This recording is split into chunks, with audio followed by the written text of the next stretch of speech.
Bonjour à toutes et à tous, très heureux de vous retrouver pour ce nouvel épisode de Histoire de parcours par Easier Studies, le podcast qui donne la parole aux boursiers d'Easier Studies, le fonds de dotation qui rend possible l'accès aux études, aux différentes formations de l'ESB grâce à la générosité des mécènes, entreprises et des particuliers.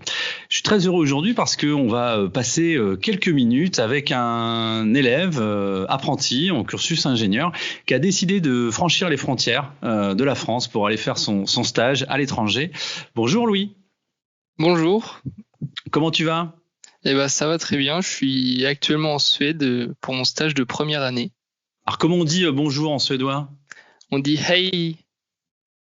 Ok, ça c'est facile, ça va, jusqu'ici ça va. Écoute, merci d'avoir accepté notre invitation pour échanger donc ensemble à l'occasion de ce podcast qui donne la parole aux boursiers. Et effectivement, on s'est intéressé à ton parcours et à ton profil parce que, comme on vient de le dire, tu es actuellement en mobilité à l'étranger. Est-ce que tu peux nous en dire un petit peu plus sur où tu es exactement et pour y faire quoi ? Donc moi, je suis actuellement dans la partie nord de la Suède. À Rundvik, dans un tout petit village qui n'a même pas 200 habitants, où il y a une grosse entreprise appelée Masonite BIM, qui est un gros fabricant suédois de poutres en I, et donc ils sont implantés là-bas depuis de nombreuses années, et donc c'est là-bas que je fais mon stage. Ok, et donc on va revenir sur le détail de ce stage et de tes activités, mais avant cela peut-être revenir sur ton parcours de formation dans lequel s'inscrit cette mobilité parce que c'est une mobilité obligatoire. Moi je suis étudiant en première année du cursus ingénieur où on a l'obligation, comme tous les étudiants, et plus particulièrement les étudiants apprentis, de passer 9 semaines à l'international. Donc c'est pourquoi, avec l'appui de mon entreprise française, j'ai pu partir à l'étranger dans cette entreprise. Mon entreprise française, en fait, elle elle importe des poutres en I de l'entreprise suédoise. Donc c'était un fournisseur de notre entreprise. Donc c'est pour ça que c'était vraiment plus facile pour moi d'avoir des contacts avec eux et de pouvoir plus facilement intégrer l'entreprise. Tu es parti d'ailleurs avec une mission, avec une attente de la part de son entreprise française à l'égard de ce fournisseur finalement ? Oui, mon entreprise française m'a donné 4 missions bien précises, toujours dans la continuité de la bonne entente entre les deux entreprises clients-fournisseurs. Ces 4 missions s'inscrivent dans le principe de la recherche et développement, c'est-à-dire que en Suède, il y a beaucoup de principes constructifs autour de la poutre en I, elle est beaucoup développée en Suède. En France, on reste beaucoup sur du bois massif et aujourd'hui, le marché français aimerait bien avoir de nouvelles techniques constructives qui sont présentes en Suède. Donc là est la grosse partie de mon travail, comprendre et analyser les méthodes de calcul des principes constructifs suédois pour les réintroduire potentiellement en France. D'accord, mais c'est très technique ça, dis-moi. Et alors comment tu procèdes pour analyser tout ça, analyser ces données ? Tu as accès à des dossiers, à des fichiers, à des plans en suédois ? Oh là là, ça va être dur. Oui, j'ai beaucoup de documents en suédois et en norvégien, mais j'ai la chance d'avoir là-bas une superbe équipe technique qui s'occupe vraiment de toute cette partie technique, principes constructifs, qui sont très compréhensifs, qui m'aident beaucoup. Ils sont à l'écoute, ils prennent du temps pour vraiment bien m'expliquer toutes les choses plus ou moins complexes à comprendre et auxquelles je suis pas encore très habitué parce que ça fait qu'1 an que je suis à l'ESB et que c'est parti assez technique. J'ai beaucoup de chance qu'il m'aide là-dessus. Ok, super. Écoute, c'est plus qu'une mobilité pour toi, c'est un partenariat finalement entre ces deux entreprises. Et toi, tu incarnes une forme de partenariat avec cette présence sur place. Alors justement, moi, j'ai envie de t'interroger sur le stage, à la fois sur une journée type, mais aussi comment c'est la vie en Suède. Donc une journée type pour moi, c'est les Suédois. Il faut savoir qu'ils se lèvent tôt. Donc à 7h10, 7h15, j'arrive à l'entreprise. Donc il y a déjà tout le monde qui est arrivé. On prend un café avec l'équipe. On travaille jusqu'à midi. Ensuite, pause de une demi-heure. À contrario, on finit plus tôt aux alentours de 16h.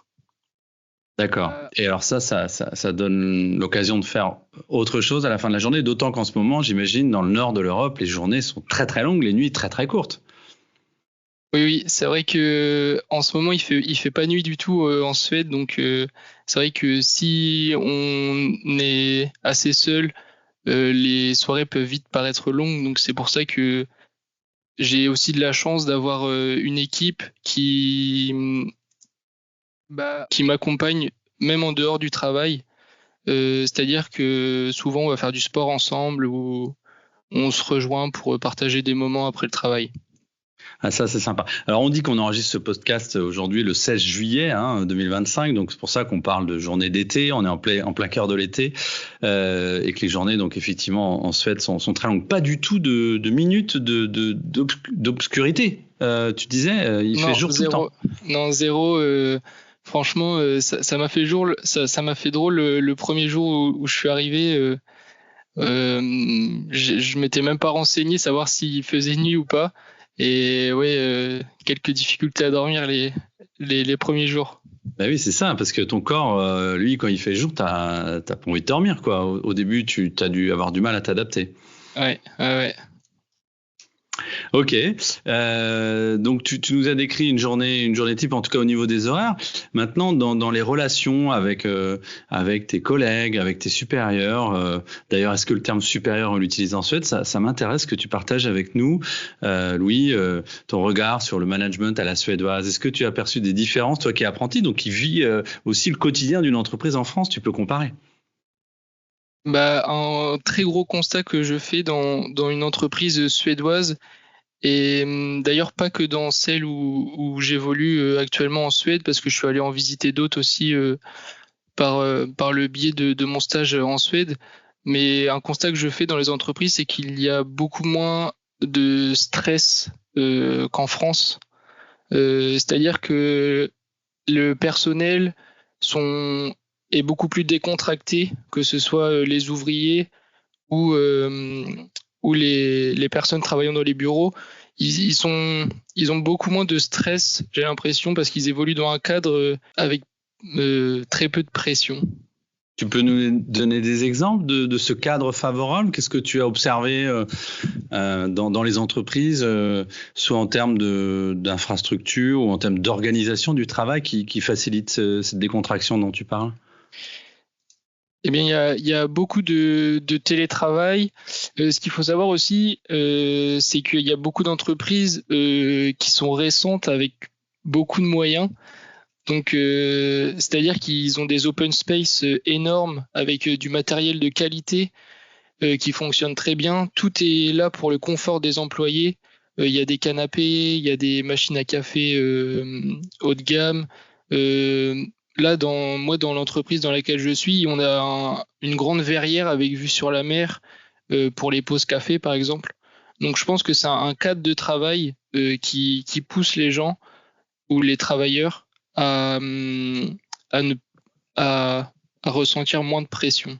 Je reviens sur ta relation avec tes collègues. Toi, en tant que jeune ingénieur en apprentissage français, comment tu es perçu? Comment ça se passe? La communication aussi, vous parlez en anglais, j'imagine. Comment tu es perçu d'abord?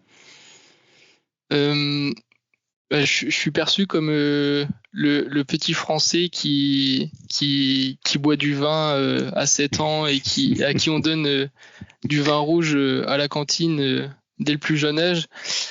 Mais, ah oui, les clichés ont la vie dure encore alors. Oui, beaucoup. Mais non, franchement, je suis très bien perçu. Ils sont très accueillants avec moi. Une de mes plus grandes craintes et même plus grande peur, c'était vraiment le fait de parler anglais. Je savais qu'en Suède, la quasi-totalité des personnes est bilingue anglais. Donc c'était vraiment une grande pression que j'avais. Le fait de parler anglais, mais finalement ils sont très à l'écoute, ils répètent, ils parlent plus doucement pour que je puisse comprendre, et en fait ça me fait beaucoup améliorer mon anglais. Did you improve your English? Oh yeah. Oh yeah, good. Bon super. Bon, on va continuer en français quand même, mais en tout cas c'est vrai que c'est un des avantages de la mobilité, hein, et c'est pour ça qu'on vous invite à partir à l'étranger, apprentis et étudiants en cursus ingénieur. C'est notamment pour augmenter, améliorer ce niveau en anglais, puis gagner en confiance aussi. J'imagine que toi, ça t'a un peu libéré, le fait de parler comme ça quotidiennement en anglais. Oui, franchement, ça fait sortir de sa zone de confort, même rien qu'aller faire les courses ou parler anglais avec les gens qui nous logent, ou demander un itinéraire, réserver un billet de train. Ça nous fait vraiment sortir de la zone de confort et ça nous pousse vraiment à nous améliorer et à progresser. En fait, on fait que progresser, surtout au niveau de la langue, ouais. On revient sur ton stage et sur le sujet de ton stage. Est-ce que tu as observé déjà alors on était à 1 mois et demi à peu près de stage, hein, c'est ça? Est-ce que tu as observé déjà des premiers résultats qui sont intéressants que tu peux partager avec nous, bien évidemment, mais est-ce que globalement tu sens qu'il y a des choses vraiment très innovantes, différentes de ce qu'on fait en France sur les fameuses poutres en EI et d'autres systèmes constructifs bois? Oui, franchement, il y a beaucoup de nouvelles techniques, surtout très très innovantes qu'on trouve pas forcément sur le marché français, avec l'utilisation par exemple de moins de ferraille. En fait, quand on assemble 2 pièces de bois ensemble en France, très souvent on met un sabot. Et en fait, là-bas, en Suède, ils n'utilisent pas le principe de sabot, mais en fait, ils créent des renforts avec du bois et ils font des assemblages bois-bois, sans connecteur métallique. Donc ça, franchement, c'est un grand plus pour le marché français de ne pas utiliser ces connecteurs métalliques qui sont souvent très coûteux et à bilan carbone assez positif. C'est ça, il y a une économie et une économie de matière. Donc là, on est assez vertueux et comme quoi on peut concilier environnement et économie. Ok. Alors, restez avec nous pour ceux qui hésitent encore, parce que dans un instant, je te demanderai les conseils que tu acceptes de partager et donner à ceux qui hésitent encore à partir à l'étranger. En plus, lorsqu'on est apprenti, c'est vrai que c'est d'autres difficultés. Toi, je crois que tu as pu garder ton contrat de travail, tu es mis à disposition, c'est ça? Il y a quelque chose de cet ordre-là? Oui, c'est ça, oui. Donc, ça veut dire concrètement que tu as un maintien de salaire, c'est ça? Oui, j'ai en fait mon salaire que je perçois tous les mois grâce à mon entreprise et mon alternance française est maintenu durant ma mobilité à l'international. Donc je rappelle, tu es boursier du fonds de dotation Easier Studies. En quoi la bourse, elle t'a permis de partir, de rendre possible ce projet finalement, à la fois d'études et de mobilité? Alors la bourse, pour moi, ça a été vraiment un coup de pouce énorme, puisque en fait, je pouvais pas me permettre de laisser mon logement à Nantes pendant 3 mois consécutifs. Donc pendant ma mobilité, plus ma période d'entreprise, etc. Donc en fait, ça a permis de payer mon logement à Nantes que j'occupe habituellement. Donc oui, ça a été une grande aide. Et vu que j'ai réussi à un petit peu économiser aussi les bourses des mois précédents, j'ai pu payer aussi une partie de mon billet d'avion avec les bourses. Donc franchement, ça a été un coup de pouce énorme. Ok, alors je te propose, avant que tu nous partages ces conseils, de nous faire voyager, parce que tu es en Suède et moi j'ai envie que tu nous parles de ce que tu peux faire, du paysage, de la gastronomie, voilà, fais-nous voyager un petit peu, Louis. Et peut-être avant cela, nous dire les activités que tu partages avec tes collègues. Qu'est-ce que vous faites comme activité? Est-ce qu'il y a des activités typiques? Tu parlais que tu es au bord de la mer. Est-ce que vous allez sur l'eau? Est-ce que vous pêchez? Est-ce que vous faites des choses en forêt? Voilà, fais-nous un peu voyager avec toi. Alors, ce qu'il faut savoir en Suède, c'est que 70% de la superficie est couverte par des arbres, donc plus principalement des sapins, épicéas et du pin.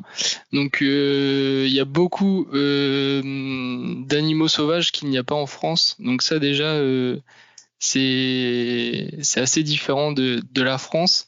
Mais non, sinon ce qu'on fait, c'est beaucoup de vélo, de sport, de course à pied, randonnée, parce qu'il y a aussi pas mal de dénivelé, donc ça offre des super beaux points de vue. Il y a beaucoup de lacs avec tous ces arbres, vraiment c'est magnifique. On peut aussi faire du canoë. On a fait, on en retrouve en France, mais on a fait du karting. Donc c'est tous ces moments après le travail qui font que c'est vraiment une ambiance superbe. D'accord. Bon, bah, tu nous as fait rêver. Effectivement, ça marche. Les animaux sauvages que tu as croisés, dis-nous. Pour l'instant, je n'ai pas croisé d'animaux sauvages, mais on m'a dit que c'était assez fréquent de voir des ours et des élans. Waouh. Ok. Bon, fais attention à toi quand même, hein. Ok. T'as eu le temps de visiter un peu le pays ou pas trop jusqu'ici? Oui, bah pour l'instant, je suis pas encore allé à la capitale, Stockholm, mais j'ai visité un peu le nord de la Suède et franchement, c'est magnifique. Il y a beaucoup de lacs et, comme je disais, des pays, des forêts à paysages perte de vue. beaux. Ouais. Exactement. Eh bien, écoute, on arrive à la fameuse question, des fameux conseils que tu peux donner à ceux qui hésitent encore, ceux qui nous écoutent aujourd'hui, que ce soit des étudiants, des apprentis, des jeunes en formation et qui hésitent à partir à l'étranger. Globalement, qu'est-ce que tu pourrais leur dire? Qu'est-ce que ça commence à faire bouger en toi, cette expérience à l'étranger, et qu'est-ce que tu pourrais leur dire? Eh bien, tout d'abord, je trouve que avoir une expérience à l'étranger comme celle-ci, ça ouvre vraiment à un autre monde. Ça sort vraiment de sa zone ça fait vraiment sortir de sa zone de confort. Ça ouvre à de nouvelles cultures. On rencontre plein de personnes très accueillantes, très différentes. Et ça, je pense, peu importe dans quel pays on va, il y a toujours des gens très agréables, très gentils, très accueillants. Il faut aussi prendre sur soi, je dirais. Moi, j'avais beaucoup peur avec mon anglais et au final, ça se passe vraiment très bien. Je progresse vraiment beaucoup. Donc, prendre sur soi, combattre un petit peu ses peurs finalement et surtout essayer de partir assez loin. Ok, peut-être un dernier mot pour remercier qui tu as envie de remercier justement. Tu as parlé de ton entreprise, tu as parlé d'Easier Studies. Si tu as quelques mots de remerciement que tu souhaites adresser, c'est le moment. Et ben moi, je remercie tout d'abord mon maître d'apprentissage français du groupe ISB, Pascal Toussaint, qui m'a beaucoup aidé à trouver ce stage. Je remercie aussi toute l'équipe technique suédoise qui a été vraiment d'un très bon accueil avec moi, une très très grande bienveillance. Et aussi, je remercie les bourses Easier Studies de m'avoir accompagné durant toute cette année et qui m'ont permis en grande partie de partir à l'étranger. Super Louis, bah écoute, le message est bien passé. Peut-être un dernier mot, je meurs d'envie de t'entendre dire quelques mots en suédois. Je ne sais pas si c'est possible, mais peut-être tu nous as dit tout à l'heure bonjour. Est-ce que tu peux nous dire au revoir ou merci? Je ne sais pas. Ou haran, voilà, je ne sais pas. On n'a pas parlé gastronomie d'ailleurs. J'aimerais bien que tu me dises un petit mot sur ce que tu as mangé d'assez étrange jusqu'ici. Est-ce que tu as goûté des produits un peu typiques? Alors en Suède, ils font beaucoup de pâtisseries assez atypiques. Bon, c'est pas trop de mon goût. Ils mangent aussi de l'élan, qui est comparable au bœuf. Donc j'ai pas encore testé pour l'instant, mais je pense que je vais bientôt tester. Mais non, la cuisine française reste indétrônable. Ok. Alors je reviens sur ma dernière question. Est-ce que tu peux nous dire au revoir ou un petit mot en suédois, Louis, pour finir? Et ben, je vais vous dire merci, tac, et c'est tout pour moi. Eh ben c'est super, on a appris hey, bonjour et tac, merci, 2 mots de suédois. Merci beaucoup Louis de nous avoir partagé ton quotidien, ce beau projet de mobilité. Et puis bah je serai très heureux de te retrouver à nouveau en septembre à l'école. D'ici là, bon stage, bonne découverte à toi. Et puis je me tourne à nouveau vers vous, chers donateurs, chers mécènes entreprises, et notamment là un zoom et un focus particulier sur l'entreprise et le groupe ISB qui est doublement solidaires sur ce projet puisqu'ils sont à la fois mécènes du fonds de dotation et ton employeur, Louis. Donc, ils te soutiennent aussi à travers cette mobilité qui le rendent possible.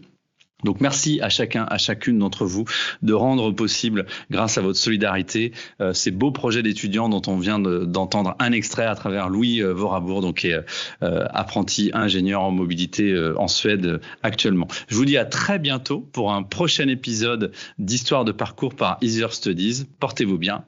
À bientôt.